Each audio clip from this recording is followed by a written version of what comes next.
Welcome back to another episode and another video here on the channel. So in today's video, we are going to be covering the topic of pricing, and we're going to talk about this in terms of telehealth, but I think a lot of this can apply no matter what delivery method you're planning on doing with your practice, but we'll touch on a few things with telehealth specifically. But before we jump in, just to introduce myself, my name is Morgan and I'm a physical therapist, and I help other PTs, other healthcare providers, just like you, just like me, learn how to start and grow your own practice so that you have the time, financial, and clinical freedom that you've always wanted, and the flexibility to do what it is that you want to do with your life rather than being stuck in a clinic. If you are looking for more help with starting or growing your practice, with finding more clients for your solo practice, you can check out the different ways that I work with people, the different programs and services I have at morganmeese.com. And I have links for different things in the description box down below. So let's jump into it. So if you are somebody and you are considering starting a telehealth practice, or you already have and you're just not really sure how to price things, in this video we're going to be going over 4 different options for how to structure your services. And then as far as specific ways to price things, I'll go over some recommendations, but I would also recommend checking out the video I have. I believe it's called What Should I Charge for cash-based physical therapy services. And in that video and in that blog post, there is a spreadsheet calculator that will actually walk you through how to figure out exactly what number price-wise to charge. And then today we're going to be talking a little bit more about the structures that are available to you offering a service. So when we think about offering telehealth services and just therapy services, healthcare services, usually the first thing that comes to mind is offering sessions. So pricing your services based on the time spent in a session. And that is the first way that we can talk about pricing things, about structuring things. It's not the only way, but it is the way that I usually recommend to people who are first getting started. That's usually what I recommend to start with, just to kind of get your feet wet and figure out how you really want to work with people, because you might not know right away. And so the simplest way to get started is to just charge per session. I'm sure you will run across people who will tell you that's not the best way to do things, and there are pros and cons to it, which we'll get into. But just so you know, the best way to price and structure your services is the way that is going to support you and your financial goals, and also help you spend the time doing the things that you want to be doing. So there are different ways to do things. No single way is the best way. It's whatever makes you happy. So that's why I want to go over all of these. So the first one, selling sessions, selling single sessions. This is a place that is easiest to start because I think it's the easiest place to comprehend for both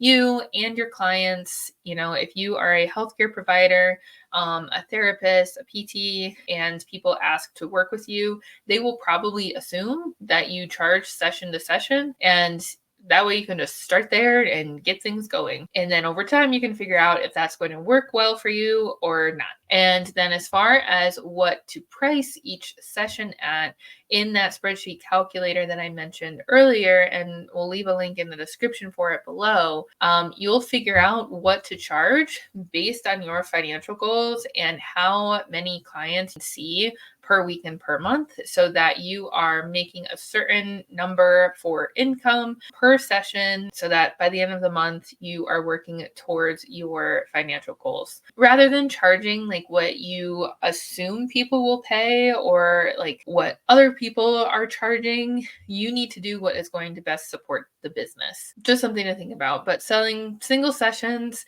it's easy to start with, it's easy to understand, it's relatively easy to price, emotions and mindset aside. It's easy to price a single session. But the thing that can be tough, as I wrote down here, is it can be tough with cancellations. Where I ran into issues with this specifically was when I would say have a full week booked out with clients, physical therapy clients that I was going to see, and say I was charging $100 per session, and there were 10 sessions, so it's going to be $1,000 week. If for some reason half of those patients canceled, rescheduled, no-showed, now I'm out that money that I thought was going to be coming in that week. And so it kind of becomes this, instead of living like paycheck to paycheck, you're sort of living like session to session and hoping that everybody comes in and everybody pays you right then and there. And so while charging session to session can be easy, offers some flexibility in a way, it can be tough if you have to deal with any kind of cancellations and you are charging at the session. Rather than like another option to deal with that, I suppose, would be to charge on booking so that you do still have the income even if they cancel or no show or, want to reschedule. So just a few things to think about with that. The next option, and this was really, really popular when I first started my practice. And so in some of my older videos, I'm sure you'll hear me talk about selling packages, and this can be great. I haven't sold packages in a little while, but I've definitely done it before, and there are a lot of positives. But I do just want to put like the disclaimer out there that you don't have to sell packages just because it is an option. So, if somebody tells you the only way to do anything is by selling packages, that's not true. You can do what's best for you, but it can be a great option. So, like some of the things I wrote down here, it's easy to fit to a client. So, in the same way that selling like single sessions would also be easy to fit to a client, no matter what their problem is, however many, times you need to see them. If you're selling packages, of like 4, 6, or 8 sessions, it's pretty easy to fit to their plan of care and still make it work no matter what you're going to be working on with them. You can still offer value for all of those sessions and make it work out just fine. It can be helpful for cash flow if you are selling packages that are paid in full. So if you're selling like a $1,000 or $2,000 package of sessions to work with you, it doesn't take a ton of volume. And we'll talk about this with programs too. It doesn't take a ton of volume for you to reach your financial goals for that month. Like if your goal is to bring in $10,000 a month and you sell packages for $2,000 each, you only have to bring on 5 new clients every month in order to reach those goals. Sounds simple. There's obviously a lot more to it, but versus trying to think about like, okay, I need to get like 50 sessions done this month and I'm charging whatever the math is, X number of dollars per session, and having to get just like more people in the door to make that work. So packages can be really helpful for cash flow. And what I've seen is it's also helpful for client buy-in. So like if they are agreeing to a plan of care and working with you and they commit and, make a payment of $1,000 per session, they are more often than not going to show up for the plan of care and finish it out. Does everybody? No, which can be kind of interesting and a little bit unexpected, but you're going to get more buy-in from people who paid upfront, like a good chunk of change to work with you and to solve their problem. So that can be really helpful. And something just to keep in mind with this though, you want to make sure that you aren't discounting your services too much. So it's common practice to offer, say like, it's $200 a session, but if you buy a package, it's only $150 per session for X number of sessions. So you end up getting a discount as the client. That's really common practice to do. And that's totally fine. The place where people run into trouble with this, and like I've done this before too myself, is you don't do the math on the discount that you're offering. So, like if we refer back to the calculator that I mentioned earlier, and you figure out that in order to meet your financial goals, you need to be charging $150 or more per session, and your single sessions start at $150, great, but then you are selling packages where the single sessions are now discounted to $125 or $100 per session, you are going to have to see more clients than you had planned in order to still meet those financial goals. So make sure that you're doing the math and that you're not discounting things so much that it's going to throw everything off from your calculations about like how many clients you need to take on and how many clients you have room for in your schedule. The other thing that can be a a little bit trickier for packages. And it doesn't happen for everybody, but sometimes packages can be harder to sell for beginners. Like I totally remember that, where it was easier and I was more confident saying like it was 150 a session rather than saying I need to see you for 10 sessions and it's going to be $1,500 like upfront. When you are not used to telling somebody the price of thousands and thousands of dollars that it's going to be upfront, it can be a little bit intimidating to yourself, I guess, to try to sell that and communicate that. If you are wanting to sell packages, you're going to be able to do so.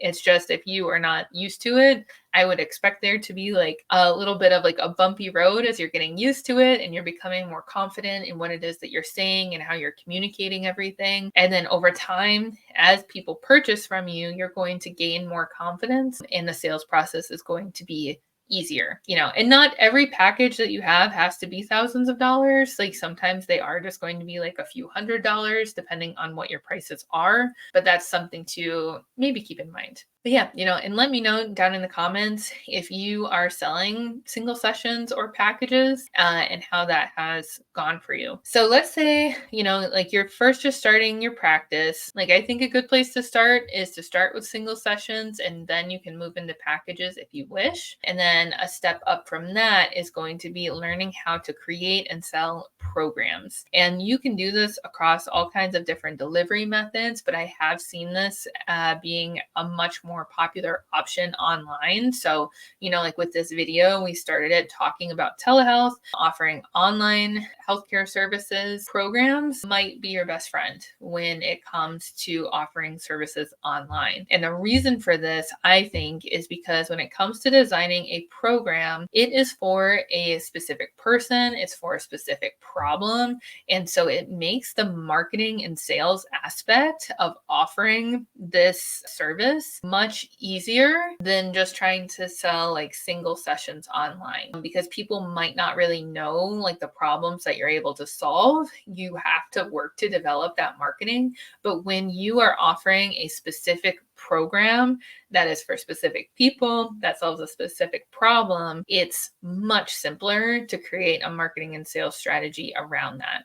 So for example, like something that I might do if I am working with people online or I'm wanting to just do telehealth / online services, I might consider putting together a program as a physical therapist who works with women on pelvic floor issues, putting together like an X number of week or X number of month program to help them with urinary incontinence issues. So like for women who do CrossFit and barbell sports, if you are dealing with urinary incontinence, you're dealing with peeing your pants with different activities and specifically with your workouts, I have this specific program that walks you through the steps that you have to take in order to fully resolve these issues and get back to your workouts and your sport without any problem. And I would sell it as a pre-packaged program, like all one piece, one result, one way of working with me. It would be much simpler, like I said, to create a marketing strategy around that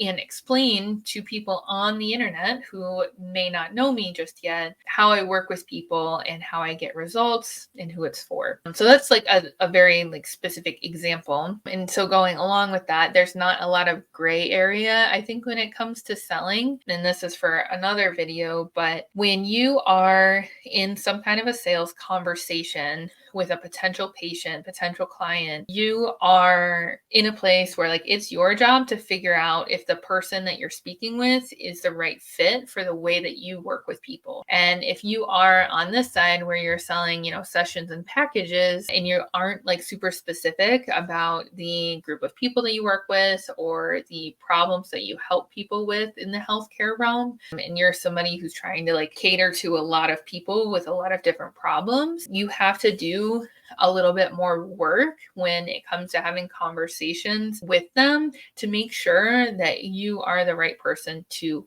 help them. Versus if you are selling a specific program, so say it is like the urinary incontinence program, if the person I'm speaking with is not a woman, doesn't do CrossFit, doesn't do barbell sports, doesn't have urinary incontinence, they are not a good fit for this program, and you can help them find somebody else to work with them.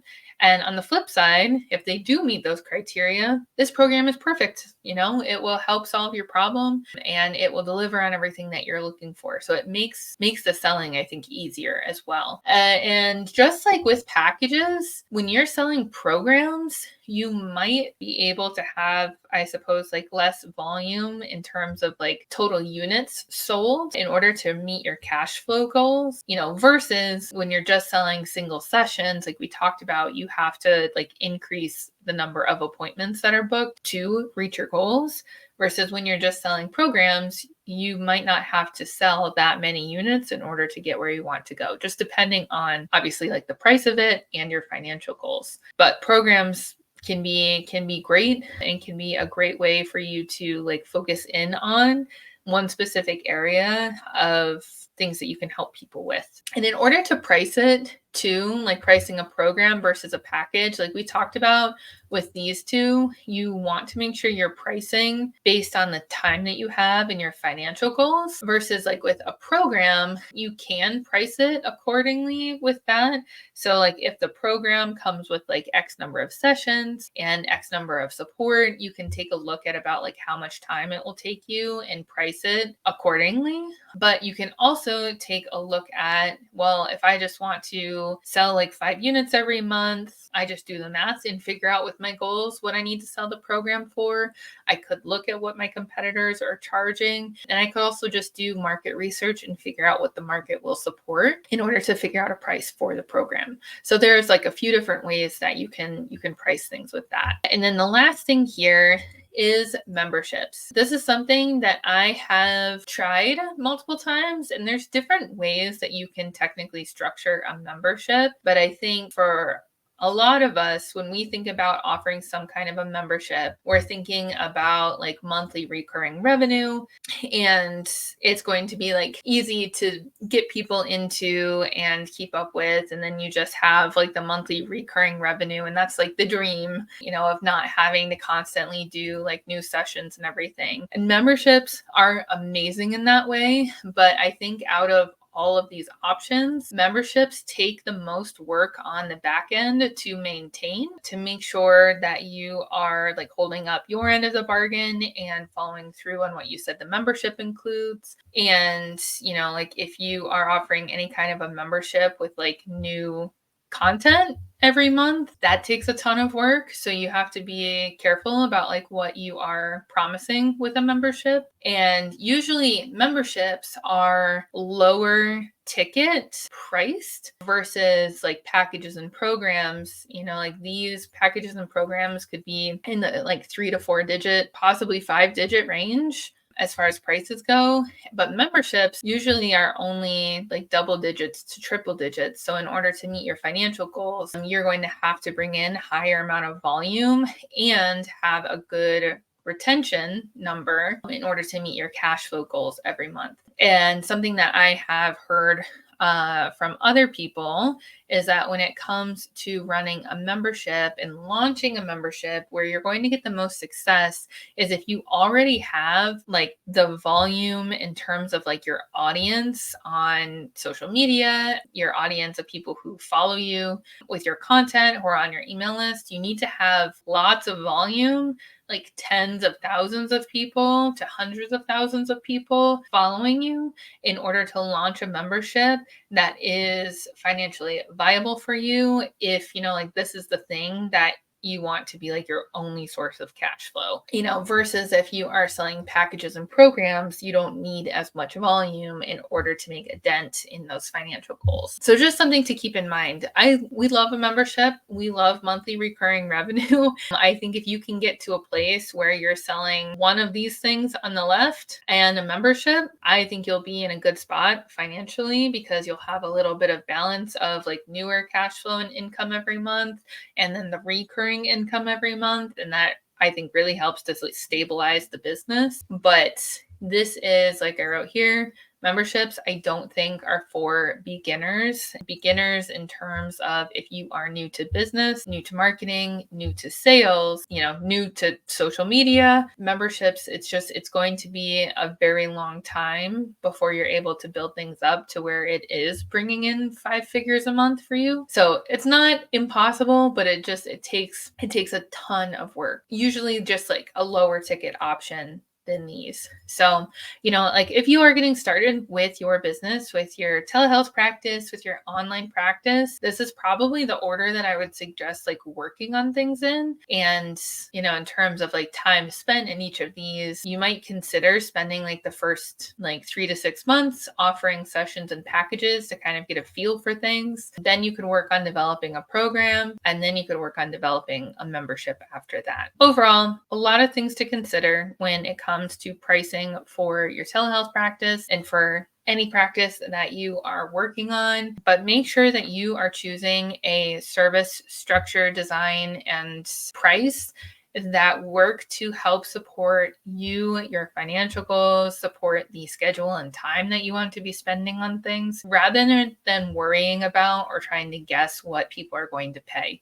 That's not going to get you very far versus pricing things based on the facts is going to help you much more. And last thing that I do get asked a lot is, do you charge differently because it's telehealth versus in person? And I would say overall, no. Like, for example, my evaluation price is the same because it's going to be the same result. You're still helping somebody in the same way. And just because it's not in person doesn't mean like it's any less valuable. And for me, just doing like single sessions with telehealth, usually my follow-ups are not very long. I don't usually stay on a call with a client to, watch them do the workout that I had designed for them, unless they have specific questions about certain movements. We'll go over those movements together, but my sessions are usually much shorter. So I charge less just because like I am spending less time, but it is all based on the same single session price. So just something to keep in mind. And like I said at the beginning, there's no single like one right way and one wrong way to do things because it all really depends on what you want out of this whole thing. So if you do have questions though on what would be best for you and you're interested in some kind of help and guidance, definitely check out my website, morganmeese.com. I have a ton of free content on my blog. You can learn more about the services and programs that I offer. But just to get started, you can book a free consult with me, a free 15-minute call where we can talk about you, your business, what you want to do, and see if we would be a good fit to work together. So with that, hope this was helpful, and I'll see you on the next one.